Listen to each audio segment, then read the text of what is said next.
Hello दोस्तों, तो स्वागत है हमारे चैनल सक्सेस कम्पिटिटिव क्यूज के इस यूट्यूब प्लेटफॉर्म पर। तो आज हम लोग एक नया पोर्शन स्टार्ट करने जा रहे हैं साइंस स्पेशल के लिए। और ये यूथ बुक का पब्लिकेशन है। इसमें मैं आपको इस वीडियो में इस चैनल पर आपको सारा करवाऊंगा, फिजिक्स, केमिस्ट्री और बायो का। इसके अलावा अगर साइंस टेक्नोलॉजी का भी पोर्शन होता है तो उसमें उसको भी हम लोग कंप्लीट करेंगे। इसके अलावा अगर न्यूमेरिकल का भी क्वेश्चन का, कि बहुत सारा न्यूमेरिकल क्वेश्चन भी एग्जाम में देखने को मिलता है, तो न्यूमेरिकल क्वेश्चन आपको बिल्कुल ही शॉर्ट तरीका से करवाया जाएगा। तो आप वीडियो पर बने रहिएगा। और अगर चैनल पसंद आता, चैनल को आप ज़रूर सब्सक्राइब कर लीजिएगा। ठीक है, आपको जितना भी आपने वैकेंसी भरा होगा, RRB, ALP technician, RPF, SI constable, ये सब में आपका महत्वपूर्ण भूमिका निभाने का कार्य करेंगे। ठीक है, तो फिलहाल हम लोग साइंस का एक टॉपिक है, ठीक है, वो भी आपका फिजिक्स का है, ठीक है, यूनिट यानी मात्रक के बारे में। तो आज हम लोग ये वीडियो का पार्ट 1 है, ठीक है, ये पार्ट 1 होगा। इसके बाद पार्ट 2 होगा। तो पार्ट 2 में ये जो आपका जो टॉपिक है यूनिट, ये सारा आपका समाप्त हो जाएगा। ठीक है, तो फिलहाल हम लोग आगे बढ़ते हैं। अगर आप चैनल पर नए हैं तो चैनल को प्लीज़ सब्सक्राइब कर लीजिएगा और एक वीडियो को लाइक ज़रूर कर लीजिएगा। इसके अलावा हमारे चैनल पर आपको करंट अफेयर्स का भी वीडियो देखने को मिलेगा। ठीक है, बहुत सारा वीडियो मैं अपने चैनल पर अपलोड कर भी चुका हूँ करंट अफेयर्स का, तो आप वहाँ से जाकर उसे क्लियर कर सकते हो। ठीक है, फिलहाल हम लोग साइंस का स्पेशल आज वीडियो होने वाला है, तो हम लोग आगे बढ़ते हैं। ठीक है, तो यहाँ पर पहला क्वेश्चन आप ध्यान दीजिएगा। देखिए, पहला क्वेश्चन आपसे क्या पूछ रहा है, रेडियो धर्मिता का एसआई यू का इकाई क्या होता है। तो इसका एसआई यू का इकाई होता है बैकुरल। क्या होता है? बैकुरल। अब यहाँ पर कुछ चीज़ें हैं, इसका डिस्क्रिप्शन भी थोड़ा सा आप समझ लीजिए, ये भी एग्जाम रिलेवेंट क्वेश्चन है। जैसे आपसे पूछा कि बताइए लंबाई का एसआई मात्रा क्या होता है, तो मीटर आपको कहना है। द्रव्यमान का क्या हो जाएगा? किलोग्राम हो जाएगा। समय का क्या हो जाएगा? सेकंड हो जाएगा। विद्युत धारा का क्या हो जाएगा? एम्पियर हो जाएगा। ताप का क्या हो जाएगा? केल्विन हो जाएगा। पदार्थ की मात्रा का क्या होगा? मोल होगा। और ज्योति तीव्रता का क्या हो जाएगा? कैंडेला होगा। तो ये भी आपको ध्यान में रखना, ये सब एग्जाम में क्वेश्चन पूछा जाता है। आप ये भी समझ लीजिए कि रेडियो धर्मिता होता क्या है, ये कौन से एलिमेंट को बोला जाता है। तो वैसा एलिमेंट जिससे अल्फा, बीटा और गामा किरण, ठीक है, निकलता है। तो इन सभी का उत्सर्जन होता है ना, तो उसी हम एलिमेंट को बोलते हैं रेडियो धर्मिता बोलते हैं। ठीक है, तो फिलहाल आप इसे ध्यान में रखिएगा। चलिए नेक्स्ट क्वेश्चन आगे बढ़ते हैं।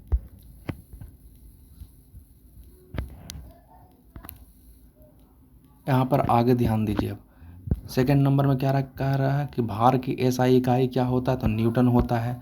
ठीक है, अब बाकी ये जो आपका डिस्क्रिप्शन दिया ऑलरेडी मैं अभी आपको इसमें पहला वाला क्वेश्चन में बता चुका हूँ। ठीक है, चलिए नेक्स्ट क्वेश्चन आगे बढ़िए। 3 नंबर में कह रहा है निम्न में से किस राशि का एसआई मात्रा कैंडेला है। तो सिंपल है, ज्योति तीव्रता को ही तो कैंडेला बोलते हैं। ठीक है, चलिए आगे बढ़ते हैं।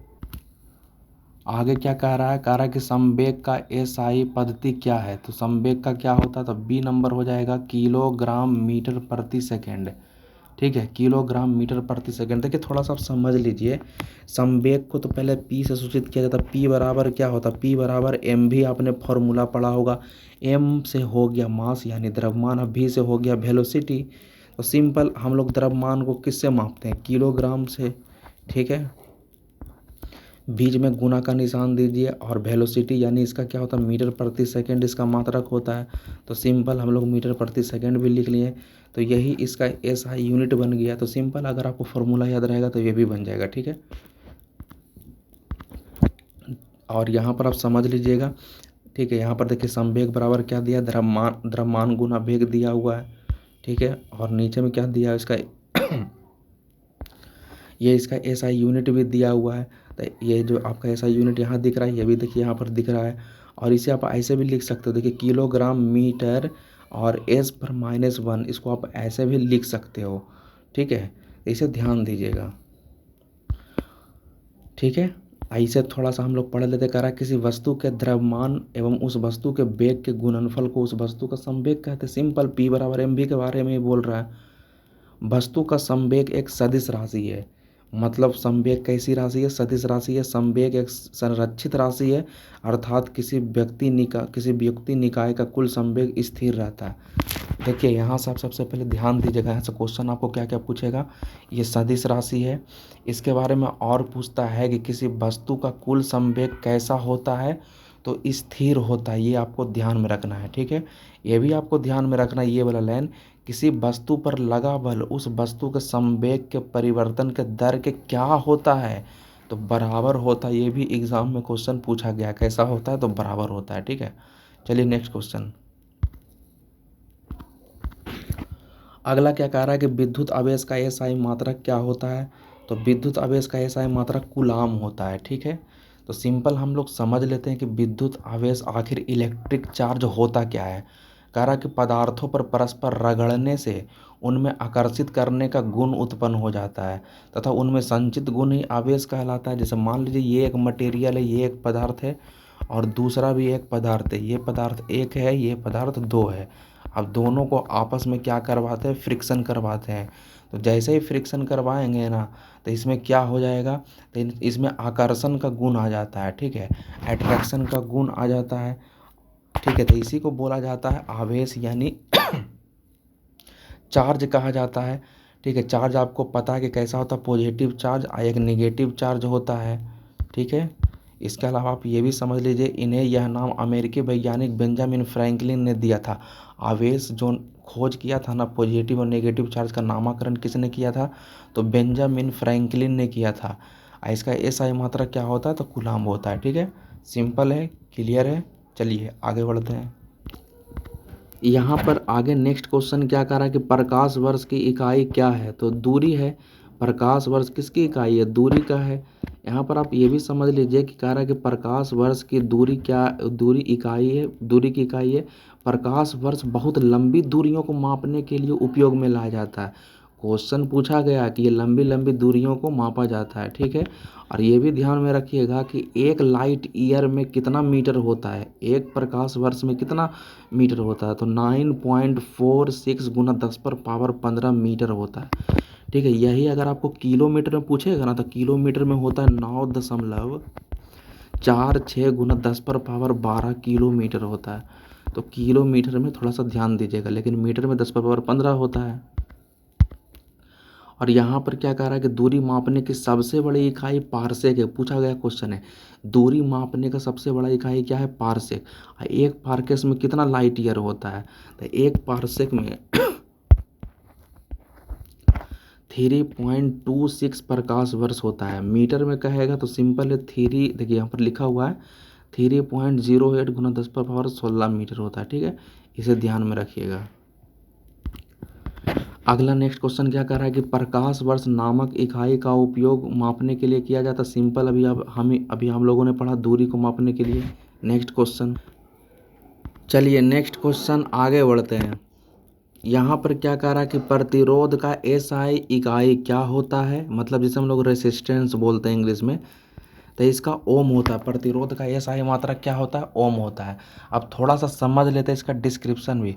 प्रतिरोध का एसआई इकाई क्या होता है, ओम होता है। ठीक है, सर साइमन ओम एक भौतिकी विज्ञानी और गणितज्ञ थे, मतलब ये फिजिस्ट था, फिजिक्स का जानकार और मैथमेटिशियन भी था ओम। ठीक है, ओम वैज्ञानिक के बारे में कह रहा है। उन्होंने ही एक तार से प्रवाहित धारा आई और उनके सिरों के बीच विभवांतर भी के बीच जो संबंध स्थापित किया, जिसे ओम का नियम कहते हैं। आपने 10th क्लास में पढ़ा होगा कि भी बराबर क्या होता है, तो भी बराबर आई आर होता है। भी बराबर क्या होता है, आई आर होता है। तो जहाँ पर ये भी जो होता है ये विभवांतर होता है, आई जो होता है वो करंट इलेक्ट्रिसिटी होता है, और आर क्या होता है, रेसिस्टेंस होता है यानी प्रतिरोध होता है। तो ये रिलेशन याद रखिएगा, ये रिलेशन कौन दिया था, ओम दिया था। इसी कारण से इसे ओम का नियम कहते हैं। सिंपल है, ऑल डन। आगे बढ़ते हैं।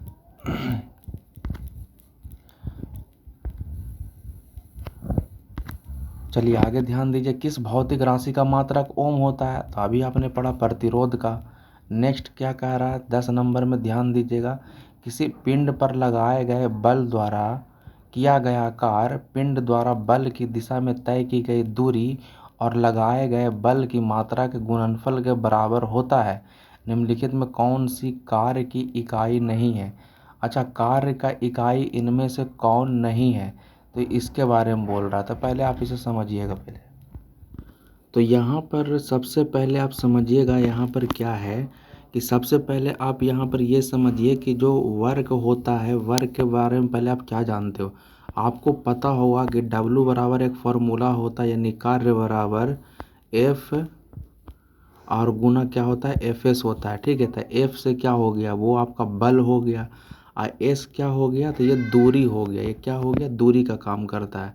तो यहाँ पर थोड़ा सा अगर समझिएगा तो F यानी बल का मात्रक क्या होता है, न्यूटन होता है, और S यानी दूरी है, यानी उसका मात्रक क्या हो जाएगा, मीटर हो जाएगा, क्या हो जाएगा, मीटर। तो देखिए न्यूटन मीटर हो गया, पहला चीज़ तो यहाँ से ये निकल गया, ठीक है, न्यूटन मीटर। तो देखिए ऑप्शन में सी जो लिखा हुआ है न्यूटन मीटर, ये तो होने वाला नहीं है, क्योंकि ये क्वेश्चन में कह रहा है कि कौन सा कार्य का इकाई नहीं है, नहीं है पूछ रहा है, तो ये सी नंबर तो होने वाला नहीं है, ठीक है। उसके अलावा आपको ये भी पता होगा कि कार्य का एसआई मात्रक जूल भी तो होता है, ठीक है, तो ये जूल भी होने वाला नहीं है, ठीक है, तो ये नहीं है, नहीं है, ठीक है, क्वेश्चन में ऐसा पूछ रहा है। तो सी और डी दोनों कैंसिल आउट हो गया। बी आपको दिखाई देता है, बी नंबर, तो बी नंबर जो है ये भी आपका कार्य का ही मात्रक है, याद रखिएगा। तो यहाँ पर आप लोगों ने क्या सीख लिया, यहाँ पर हम लोगों को क्या पता चल गया कि बी नंबर, सी नंबर और डी नंबर जो दोनों जो है, ये तीनों जो है वो कार्य से संबंधित है, कार्य का ही मात्रक है, ठीक है। इसी कारण से इन सभी को याद रखिएगा। लेकिन जो ए नंबर है ना, ए जो है वो नहीं है, कार्य का एसआई मात्रक नहीं है, तो वही नहीं वाला पूछ रहा है। किसके बारे में पूछ रहा है, नहीं वाला, ठीक है। तो नहीं वाला पूछ रहा था, एक नंबर इसका सही आंसर हो जाएगा। बाकी इन सभी को भी याद रखिएगा, ठीक है। ये सब कार्य का मात्रक है, जो कि यहाँ देखिए यहाँ दिया हुआ है, न्यूटन मीटर हो गया, जूल हो गया, किलोग्राम मीटर स्क्वायर प्रति सेकेंड स्क्वायर, देखिए लिखा है ना। तो इतना आपको कन्फर्म याद रखना है, कार्य के बारे में एग्जाम में क्वेश्चन पूछता है। नेक्स्ट क्वेश्चन आगे क्या कह रहा है कि लेंस की शक्ति का एसआई इकाई क्या है, तो इसका क्या हो जाएगा, तो डायोप्टर होता है, बहुत बार एग्जाम में पूछा गया है। तो समझिए कि पावर ऑफ लेंस होता क्या है, कारण लेंस की फोकस दूरी के व्युत्क्रम को सीधा सीधी आप ये समझिए कि P बराबर होता है 1/f, P बराबर क्या होता है 1/f होता है। तो P से क्या हो गया, पावर ऑफ लेंस हो गया, ठीक है। अब 1/f, f क्या हो जाएगा यहाँ पर, फोकस दूरी, ठीक है। तो फोकस दूरी का जो व्युत्क्रम यानी उल्टा क्या कहलाता है, तो यह कहलाता है लेंस की शक्ति कहलाता है, ठीक है। जिसका मात्रक क्या होता है, इन सभी का मात्रक डायोप्टर होता है, जिसे कैपिटल डी से सूचित किया जाता है, ओके। तो आप यहाँ भी समझ लीजिए, यहाँ पर दो चीज़ दिया है कि मायोपिया निकट दृष्टि दोष क्या होता है, करे इस रोग से ग्रसित व्यक्ति नज़दीक की वस्तु को देख लेता है परंतु दूर की वस्तु को देख नहीं पाता है, ठीक है। निकट दृष्टि दोष को दूर करने के लिए अवतल लेंस का प्रयोग किया जाता है। सबसे पहले आप ये याद रखिएगा कि निकट दृष्टि दोष होता क्या है, तो निकट दृष्टि दोष मतलब में क्या होता है कि निकट का ही वस्तु दिखाई देता है और दूर का वस्तु नहीं दिखाई देता है, ठीक है। इसके लिए अवतल लेंस का प्रयोग होता है, याद रखिएगा, क्वेश्चन पूछता है। और उसके बाद दूर दृष्टि दोष यानी हाइपरमेट्रोपिया क्या होता है, तो कह रहा है इस रोग से ग्रसित व्यक्ति को दूर की वस्तु स्पष्ट दिखाई देता है, मतलब जिसमें दोष लगल रहेगा ना तो वही आपको दिखाई देगा। तो दूर की वस्तु दिखाई देगा परंतु नज़दीक की वस्तु स्पष्ट दिखाई नहीं देने वाला है, तो ये दूर दृष्टि हो जाएगा। और दूर दृष्टि को दूर करने के लिए उत्तल लेंस का प्रयोग किया जाता है। किसका प्रयोग किया जाता है, उत्तल लेंस। तो एक अवतल है और दूसरा उत्तल है। चलिए नेक्स्ट क्वेश्चन, चलिए अगला नेक्स्ट क्वेश्चन आगे बढ़ते हैं। देखिए यहाँ पर ध्यान दीजिएगा, एक जरा दृष्टि दोष भी है, यानी जिसको हम प्रेसबियोपिया बोलते हैं, प्रेसबियोपिया, ठीक है। तो कह रहा वृद्धावस्था के कारण आँख की समंजस क्षमता घट जाती है या समाप्त हो जाती है, जिसके कारण व्यक्ति ना तो दूर की वस्तु को देख पाता और ना ही नज़दीक की वस्तु को देख पाता, जिसे हम लोग बोलते हैं जरा दृष्टि दोष। तो याद रखिएगा इसके लिए, ठीक है। जरा दृष्टि दोष में क्या होता है, ना ही दूर का दिखाई देता और ना ही नज़दीक का दिखाई देता है। नेक्स्ट 12 नंबर में कह रहा है कि रेडियोधर्मी पदार्थ द्वारा उत्सर्जित होने वाले विकिरण की मात्रा को खाली स्थान पारंपरिक इकाई में मापा जाता है, ठीक है। तो पारंपरिक इकाई के बारे में बोल रहा है कि किस में मापा जाता है, मतलब रेडियोधर्मी पदार्थ द्वारा उत्सर्जित होने वाले जो विकिरण है, यानी अल्फा बीटा गामा निकलता है ना, अल्फा बीटा गामा किरण निकलता है, तो उसकी मात्रा को किस में मापा जाता है, तो क्यूरी में। किसमें, क्यूरी में। अब यहाँ पर ध्यान दीजिएगा, इसका डिस्क्रिप्टिव में क्या लिखा हुआ, कारण रेडियोधर्मी पदार्थ द्वारा उत्सर्जित होने वाले विकिरण की मात्रा को क्यूरी में मापा जाता है, ठीक है, सिंपल है। वाट जो होता है वो शक्ति का एसआई यूनिट होता है, या ऊर्जा के परिवर्तन या रूपांतरण की दर मापती है। तो सीधा याद रखिएगा, वाट जो होता है वो शक्ति का होता है, पास्कल किसका होता है तो दाब का होता है, एम्पियर जो होता है वो विद्युत धारा का होता है। ओके, आगे बढ़ते हैं।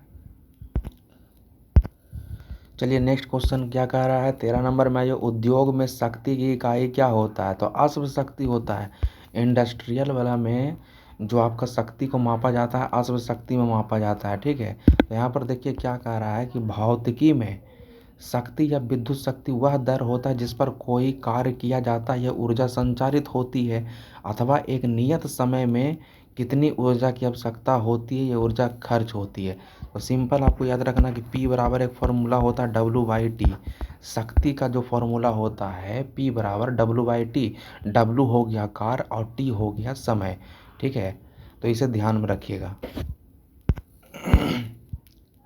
और आपको क्या याद रखना है कि P की इकाई जूल प्रति सेकंड अथवा वाट होती है। तो याद रखिएगा P मतलब पावर, तो पावर को यानी P बराबर क्या होता है W/T होता है। ठीक है, तो बताइए W का मात्रक क्या होता है, जूल होता है। कार का SI मात्रक क्या होता है जूल, बटा है तो बटा दे दिए। T का क्या होता है सेकंड होता है। तो आपको यहाँ से क्लियर हो गया कि मतलब ये पूरे पावर का मात्रक क्या हो गया जूल प्रति सेकंड। देखिए यही यहाँ पर लिखा हुआ है जूल प्रति सेकंड। देखते कैसे फॉर्मूला निकलता है। अगर आपको फॉर्मूला रहेगा ना तो ये इसका जो डायमेंशन फार्मूला होता है वो भी आप निकाल सकते हो आराम से। ठीक है, तो एक ये वाला भी याद रखिएगा, एक वाट भी याद रखिएगा। ठीक है, यहाँ पर क्या करा, उद्योगों में P अश्व शक्ति में मापा जाता है। 1 हॉर्स पावर बराबर कितना होता है 746 वाट। बहुत बार एग्जाम में पूछा गया है 746 वाट या जूल प्रति सेकंड होता है।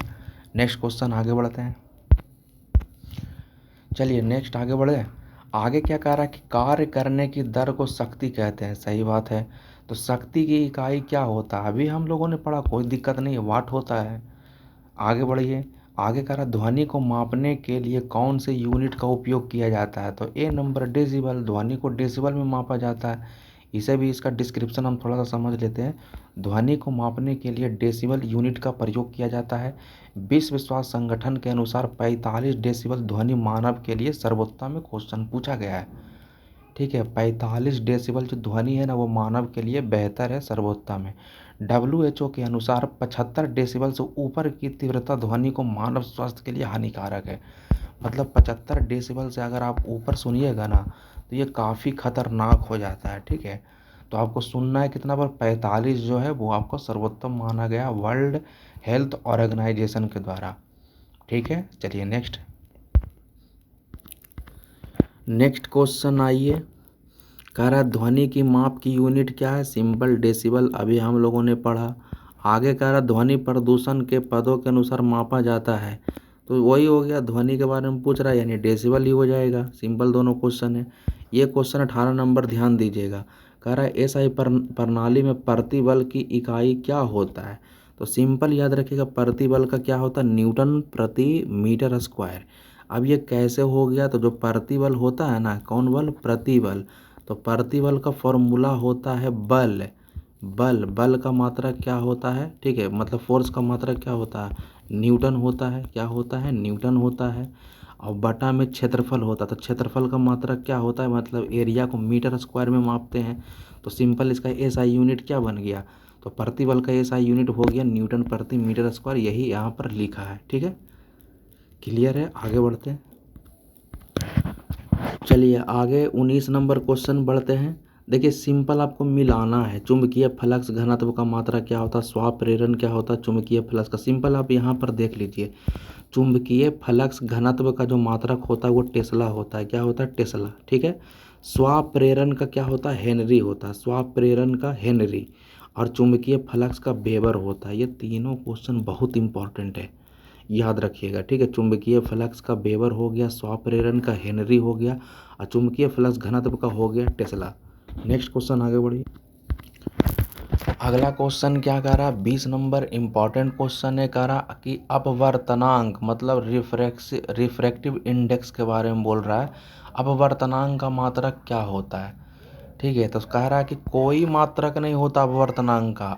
यहाँ पर समझिए, अपवर्तनांक का कोई मात्रक नहीं होता। किसी माध्यम का अपवर्तनांक वह संख्या है, मतलब अपवर्तनांक कहते किसको, जो बताती है उस माध्यम में विद्युत चुंबकीय तरंग की चाल तथा किसी अन्य माध्यम की अपेक्षा कितना गुना कम या अधिक है। ठीक है, तो वही अपवर्तनांक बताता है। ठीक है, माध्यम में कितना चाल है, जिस माध्यम में मीडियम में जा रहा है ना, उसका तरंग का चाल क्या है, और माध्यम की अपेक्षा कितना गुना कम या अधिक है। मतलब दोनों ऊपर दोनों संख्या रहता है, संख्या बटा संख्या। ठीक है, दोनों कैंसिल आउट हो जाता है। इसका कारण इसका अपवर्तनांक का कोई भी ऐसा यूनिट नहीं है, इसे ध्यान में रखिएगा।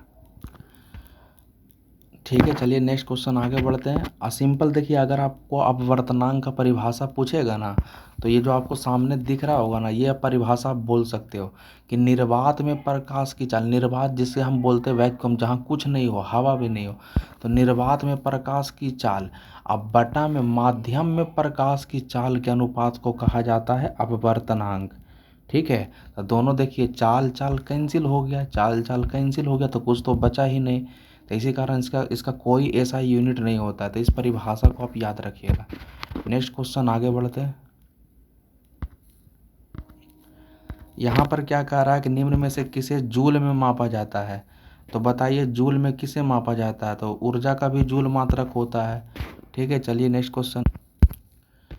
ठीक है, और यहाँ पर थोड़ा सा डिस्क्रिप्शन आप समझ लीजिए। देखिए, ऊर्जा और कार्य का मात्रक क्या होता है, जूल होता है। वेग का क्या होता है, मीटर प्रति सेकंड होता है। बल का न्यूटन होता है। शक्ति का वाट हो गया। और दाब का पास्कल हो गया। और तरंग दैर्घ्य का क्या होता है, एंगस्ट्रम होता है। नेक्स्ट क्वेश्चन 22 नंबर में आइए। निम्नलिखित में से किसकी इकाई ऊर्जा की इकाई के समान ही होती है। अभी हम लोगों ने पढ़ा कार्य, क्योंकि कार्य और ऊर्जा का मात्रक जूल ही होता है। तो यही इसमें देखिए कह रहा होगा, कह रहा अंतर्राष्ट्रीय इकाई प्रणाली के अंतर्गत जूल ऊर्जा या कार्य की व्युत्पन्न इकाई है। मतलब दोनों का सेम है। एक जूल एक न्यूटन बल को बल की दिशा में 1 मीटर दूरी तक लगाने में, या फिर 1 एम्पियर की विद्युत धारा को 1 ओम के प्रतिरोध में 1 सेकंड गुजारने में भी। सिंपल सिंपल, बस आप ये भी याद रखिएगा। ठीक है, जो कार्य होता है और ऊर्जा होता है, कार्य और ऊर्जा दोनों का मात्रा क्या होता है, तो जूल होता है। सिंपल, आप बस ये याद रखिएगा। ठीक है, उतना उसमें ये जो लिखा हुआ है, ठीक है, उतना परिभाषा वगैरह अपना लिख रहा है। ठीक है, चलिए फिलहाल आप इतना ही याद रखिएगा। Next question. नेक्स्ट क्वेश्चन है, शक्ति की इकाई को क्या कहा जाता है। ठीक है, तो वाट कहा जाता है। अभी आप लोगों ने पढ़ा, देखिए अभी आप लोगों ने पढ़ा ना कि P बराबर क्या होता है, W/T होता है। मतलब शक्ति का SI मात्रा क्या होता है, वाट होता है, जिसे वैज्ञानिक जेम्स वाट के नाम पर रखा गया है। 1 वाट शक्ति 1 जूल प्रति सेकंड के बराबर होता है। ठीक है, 1 जूल प्रति सेकंड के बराबर होता है, इसे ध्यान में रखिएगा। तो सिंपल आपको बस यही ध्यान में रखना है कि P बराबर W/T, इस फार्मूला को याद रखना है। और मात्रक जो होता है वो वाट होता है। सिंपल, बस इतना ही। नेक्स्ट आगे बढ़ते हैं। देखिए अगला क्वेश्चन क्या कह रहा है कि निम्नलिखित में किसकी कोई इकाई नहीं है। ठीक है, तो किसका, अब इसमें देखिए चुनना आपको है। तो सिंपल B नंबर इसका राइट आंसर हो जाएगा। सापेक्षिक घनत्व का कोई यूनिट नहीं होता है। बाकी आप सबका देख लीजिए, घनत्व का होता है किलोग्राम प्रति मीटर क्यूब होता है। दाब का तो बहुत सारा होता है, न्यूटन प्रति मीटर स्क्वायर, आपने पहले भी पढ़ा। और पास्कल भी होता है। विस्थापन जो होता है एक प्रकार का दूरी ही होता है, तो इसका भी मात्रक मीटर होता है। लेकिन सापेक्षिक घनत्व कोई भी इकाई नहीं होता है, क्योंकि सापेक्षिक घनत्व दो एक जैसी इकाइयों का अनुपात होता है। मतलब सेम टू सेम, अगर ऊपर संख्या है तो नीचे संख्या है। ठीक है, तो इस तरह से पता दोनों कट जाता है, इसी कारण से इसका कोई यूनिट नहीं होता है। जैसे आपने पढ़ा ना, दोनों चाल था। ठीक है, ऊपर भी चाल है, नीचे भी चाल है। ठीक है, जो अपवर्तनांक वाला में आप लोगों ने पढ़ा था, कट का सिंपल आपका इसका कुछ बचता नहीं, तो इसका भी कोई मात्रक नहीं होता। तो यहाँ पर आप लोगों ने दो चीज़ पढ़ा, एक सापेक्षिक घनत्व का कोई यूनिट नहीं होता है, एक अपवर्तनांक का, दोनों में से किसी का कोई यूनिट नहीं होता है। तो इसे ध्यान में रखिएगा। आगे कह रहा देखिए, एम्पियर सेकंड किसकी इकाई होता है। ठीक है, बताइए एम्पियर सेकंड किसका इकाई होता। तो यहाँ पर ध्यान दीजिए, एम्पियर सेकंड जो होता है ना, वो विद्युत आवेश की इकाई होता है। और यहाँ पर एक चीज़ मैं आपको ये भी कहूँगा कि एक फॉर्मूला याद रखिएगा कि I बराबर होता है Q/T। एक फॉर्मूला होता है। I मतलब करेंट हो गया, क्यू मतलब आवेश हो गया और टी हो गया समय हो गया। ये फॉर्मूला को याद रखिएगा, इससे बहुत हिसाब बनता है। तो देखिए यही यहाँ पर लिखा है, ठीक है। तो एम्पियर मतलब आई बराबर हो गया क्यू बाई टी, सिंपल है, ठीक है, याद रहेगा आपको। ये भी थोड़ा सा याद रखिएगा, आवेश बराबर क्या हो जाएगा, एम्पियर सेकेंड होता है। तो यहीं से आप निकाल लीजिए ना, जैसे क्यू, यहाँ से हम क्यू भी निकालते हैं, तो क्यू का क्या हो जाएगा, क्यू बराबर क्या हो जाएगा, तो इन दोनों को तिरछा तिरछे गुना कर दीजिएगा, तो आई और टी हो जाएगा, सिंपल है। तो आई का मात्रक मतलब करंट का मात्रक क्या होता है, एम्पियर, और टी क्या होता है, सेकेंड होता है। तो यही देखिए यहाँ पर लिखा है। तो सिंपल बस आपको यही दो फॉर्मूला याद रखना, ये आई बराबर क्यू बाई टी वाला। अब बस यहाँ से अगर आप क्यू निकालोगे तो सिंपल दोनों को क्रॉस मल्टीप्लिकेशन कर देना, सिंपल है। नेक्स्ट क्वेश्चन आगे बढ़िए। चलिए नेक्स्ट क्वेश्चन आगे बढ़ते हैं। गैलन सामान्यतः इस्तेमाल किया जाता है, तो गैलन किसके लिए होता है, आयतन के लिए ही होता है, आयतन के लिए होता है। गैलन सामान्यतः आयतन के माप के रूप में इस्तेमाल होता है। एक गैलन में कितना लीटर होता है, तो 3.785, 3.785, याद रखिएगा इतना, ठीक है। चलिए नेक्स्ट क्वेश्चन आगे बढ़िए। कह रहा है कि अनौपचारिक रूप से खगोलीय दूरी को व्यक्त करने के लिए लंबाई की कौन सी इकाई, अभी आप लोगों ने पढ़ा प्रकाश वर्ष का यूज किया जाता है, ठीक है। यहाँ पर देखिए अनौपचारिक रूप से खगोलीय दूरी को व्यक्त करने के लिए प्रकाश वर्ष का इकाई का यूज किया जाता है। अंतर्राष्ट्रीय खगोलीय संघ के अनुसार प्रकाश वर्ष वह दूरी है जो मतलब एक साल में, इसको आप ऐसे कर सकते हैं कि जो प्रकाश द्वारा एक वर्ष में तय की गई दूरी, मतलब एक वर्ष में जितना दूरी तय करता है ना लाइट, उसी को बोला जाता है प्रकाश वर्ष। इसे मुख्यतः लंबी दूरियों, दो नक्षत्रों या तारों के बीच की दूरी को मापने के लिए किया जाता है। और एक प्रकाश वर्ष में कितना होता है मीटर, तो 9.46 गुना 10⁻15 मीटर होता है। मैंने आपको ऊपर ही बता दिया था। चलिए नेक्स्ट क्वेश्चन आगे बढ़िए। चलिए यहाँ पर क्या कह रहा है कि रेसिस्टेंट की यूनिट क्या, मतलब रेसिस्टेंट मतलब प्रतिरोध, ठीक है। तब ओम होता है, पिछला क्वेश्चन आप लोगों ने पढ़ा था। बाकी और सब का आप समझ लीजिए। विद्युत धारा का एम्पियर होता है, शक्ति का वाट होता है, प्रतिरोध का ओम होता है, और विभवांतर का वोल्ट होता है, बस सिंपल। नेक्स्ट 29 नंबर पर आइए। दबाव यानी दाब का एसआई यूनिट क्या होता है, मतलब जिसे हम लोग प्रेशर बोलते हैं, तो इसका एसआई यूनिट बताना कि एसआई यूनिट होगा। तो देखिए यहाँ पर पहले आप समझिएगा, पहले ध्यान से। अगर हम लोग यूनिट की बात करें ना, तो यूनिट होता न्यूटन प्रति वर्ग मीटर या पास्कल होता है। तो ऑप्शन में आपका यही दिया था, न्यूटन प्रति वर्ग मीटर। तो सिंपल आपको पता होगा कि प्रेशर यानी दाब का फॉर्मूला होता है F/A होता है, ठीक है। ये दाब का मैं बोल रहा हूँ, शक्ति का नहीं, ठीक है। प्रेशर जो होता है, दाब का जो फॉर्मूला होता है F/A। F मतलब हो गया फोर्स, तो आप बताइए फोर्स यानी बल का मात्रा क्या होता है, न्यूटन होता है, सिंपल। और एरिया का क्या होता है, मीटर स्क्वायर होता है। तो देखिए क्या बन गया, न्यूटन प्रति मीटर स्क्वायर नहीं बन गया इसका, या तो आप पास्कल, इसी को आप पास्कल भी बोल सकते हो, बस सिंपल है। और दाब एक कैसी राशि है, तो अदिश राशि है, सिंपल। और आपसे अगर परिभाषा पूछेगा तो ये देखिए परिभाषा लिखा हुआ है, किसी सतह के एकांक क्षेत्रफल पर लगने वाले बल को दाब कहते हैं। तो सब क्लियर हो गया, परिभाषा क्लियर हो गया, इसका फॉर्मूला क्लियर हो गया, कौन सा राशि है वो भी क्लियर हो गया, इसका यूनिट क्या है वो भी क्लियर हो गया। All done, all okay. आगे बढ़ते हैं नेक्स्ट क्वेश्चन।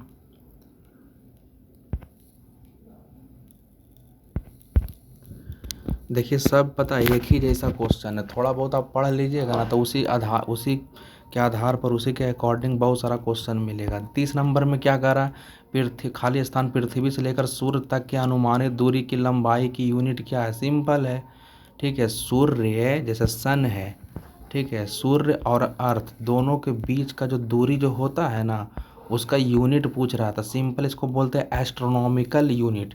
क्या बोलते हैं, एस्ट्रोनॉमिकल यूनिट, मतलब खगोलीय दूरी। तो याद रखिएगा, जब भी आपसे खगोलीय दूरी के बारे में पूछेगा ना, तो सिंपल है, सूर्य और पृथ्वी के बीच की दूरी को कहा जाता है खगोलीय दूरी कहा जाता है, सिंपल है बस। डिस्क्रिप्शन थोड़ा सा समझ लेते हैं। सूर्य और पृथ्वी के बीच की दूरी को बोला जाता है एस्ट्रोनॉमिकल यूनिट। और एक एस्ट्रोनॉमिकल यूनिट कितना के बराबर होता है, देखिए 1.495 1.495 गुना 10⁻11 मीटर, इतना खगोलीय दूरी होता है।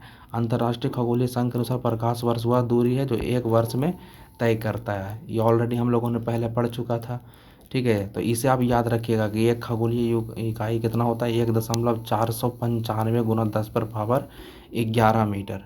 Next question. नेक्स्ट आगे क्या कह रहा है कि बल का मात्रक बताना है, तो बस सिंपल क्वेश्चन ही से आप रट ही लीजिए तो बेहतर है।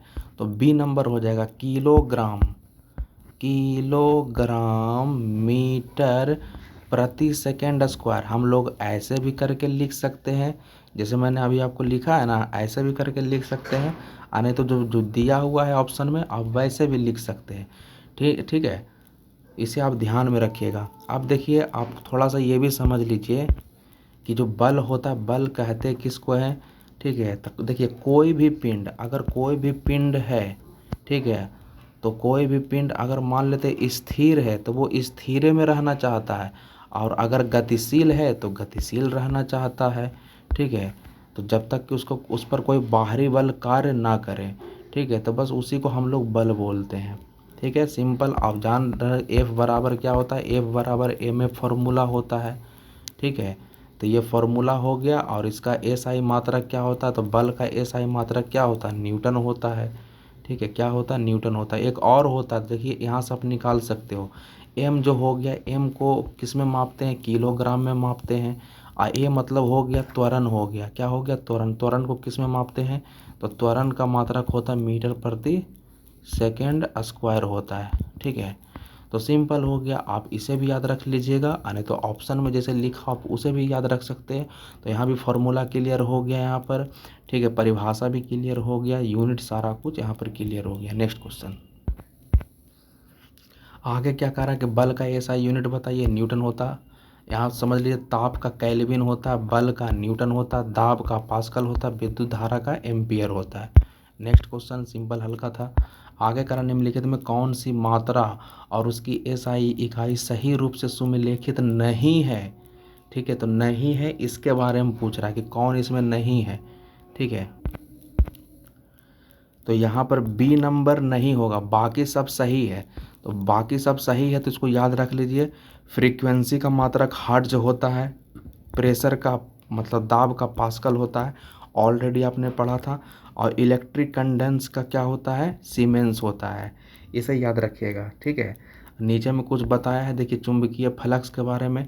चुंबकीय क्षेत्र में रखी हुई किसी सतह के लंबवत गुजरने वाली कुल चुंबकीय रेखाओं की सतह को चुंबकीय फ्लक्स बोलते हैं। चुंबकीय फ्लक्स का एसआई मात्रक क्या होता है, वेबर। ये सब याद रखिएगा, बहुत क्वेश्चन पूछा जाता है। चुंबकीय फ्लक्स का क्या होता है, तो वेबर होता है मात्रक। अब बाकी इसमें आप ए नंबर, सी नंबर और डी नंबर भी याद रख सकते हो, ठीक है। चलिए नेक्स्ट क्वेश्चन।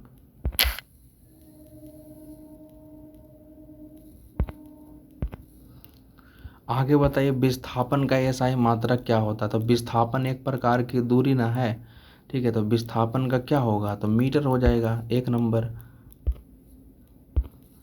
तो देखिए यहाँ पर क्या कह रहा है, किसी वस्तु द्वारा अपनी प्रारंभिक स्थिति एवं अंतिम स्थिति, ठीक है, एक प्रारंभिक स्थिति और एक अंतिम स्थिति के मध्य की सबसे कम दूरी के, ठीक है, दोनों के बीच का जो सबसे कम दूरी की लंबाई को विस्थापन बोलते हैं, ठीक है। विस्थापन एक सदिश राशि है, अब विस्थापन का एसआई मात्रक मीटर होता है। सिंपल है, कोई दिक्कत नहीं है, एग्ज़ाम रिलेवेंट क्वेश्चन है, याद रखिएगा, ठीक है। तो पार्ट 1 मेरा कंप्लीट होने वाला है, इसमें हम लोग 35 क्वेश्चन ही रहने देंगे, टोटल आपका 70 क्वेश्चन है। तो इसे भी आप समझ लीजिए। 35 नंबर, विभवांतर की एसआई इकाई क्या होता है, तो वोल्ट होता, आपने पहले भी पढ़ा था। विभवांतर का एसआई मात्रक वोल्ट होता है। आवेश का क्या होता है, कूलाम्ब होता है। शक्ति का वाट होता है, और ऊर्जा का जूल होता है, ठीक है, सिंपल है। तो ये वीडियो का पार्ट 1 ऑलरेडी कंप्लीट होता। अगर कहीं पर अगर आपको दिक्कत हुआ है तो ज़रूर बताइएगा कमेंट बॉक्स में। बाकी आपको वीडियो कैसा लगा कमेंट बॉक्स में ज़रूर बताइएगा, ठीक है। आगे हम लोग इसको कंटिन्यू करेंगे, पार्ट 2 भी आएगा, ठीक है। तो उसे भी हम लोग बारीकी से समझेंगे। बाकी इसमें न्यूमेरिकल क्वेश्चन भी हम लोग कराएंगे, ठीक है। तो हम लोग वीडियो यहीं तक रहने देते, तब तक के लिए जय हिंद, जय भारत।